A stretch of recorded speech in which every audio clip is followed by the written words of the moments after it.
We used to have one of the highest levels of what we call partisanship of any of the countries in the world. What happens with both sports teams and political parties is being like a member of that party, being a supporter of that team becomes part of someone's identity and they form an attachment. Maybe your two ticks blue, paint the town red, or anything in between. You know which party is your party, but political experts warn you may not really know what they stand for. Time and time again we hear from our users that when they use policy.nz, they can be a little bit surprised about some of the policies being put forward by parties that they think they know really well. To test ourselves, we hit the streets and asked Kiwis to tell us who they're planning on voting for. Then we showed them key policies of 8 well-known parties. No names, just numbers. Can they pick out their party? National in my case this time around. National was 8. Require financial literacy in schools. Oh, that's Labour, isn't it? Yeah, I just realised from the vape one. Yeah, I have no effing idea actually. The Labour Party. Maybe 2. Well, is it 8? I would hope that most people vote on policy, but some people vote on personalities for sure. But, I mean, I think that's bullshit. Greens. 2. National. Number 8. I need to do some more research. I would still vote Labour. Maybe 8? 8 is Labour. Where is it? Nice to go. I'm voting for Labour. I actually prefer the Greens policies, but I just don't want National to get in. I'm going to go 1. So what is actually National? Oh, no.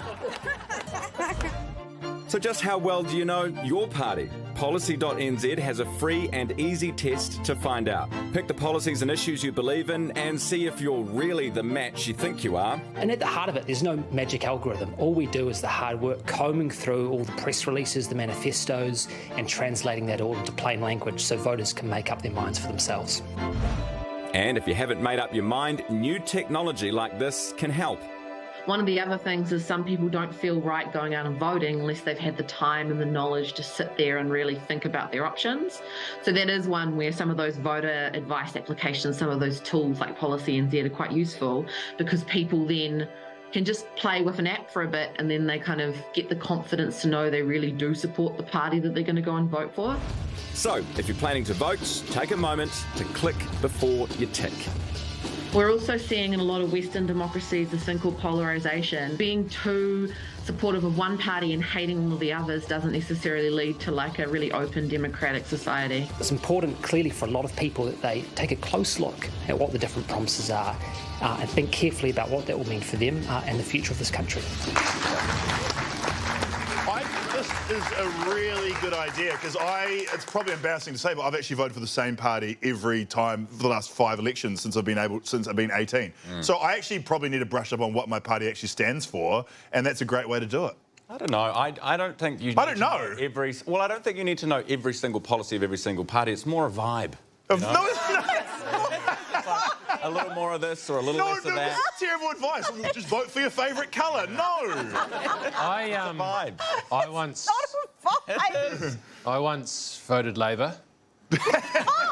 But I was young and I needed the money. It doesn't really matter. You can have all the policy you want, but if you don't have the competence and the leadership ability to implement them with success, what does it matter? Good point. Yeah, there is a good point there. I will say I jumped onto that policy website last night and did exactly that, and it was absolutely fascinating to see all of that information collated and working out and sort of pushing the wood in the trees and getting a bit of a sense of what you would be into, what you do believe in and who you do want to vote for. So if you feel like you're not sure, it's a great thing to do. Yeah, and, you know, we've been talking about China. We should be grateful we have elections.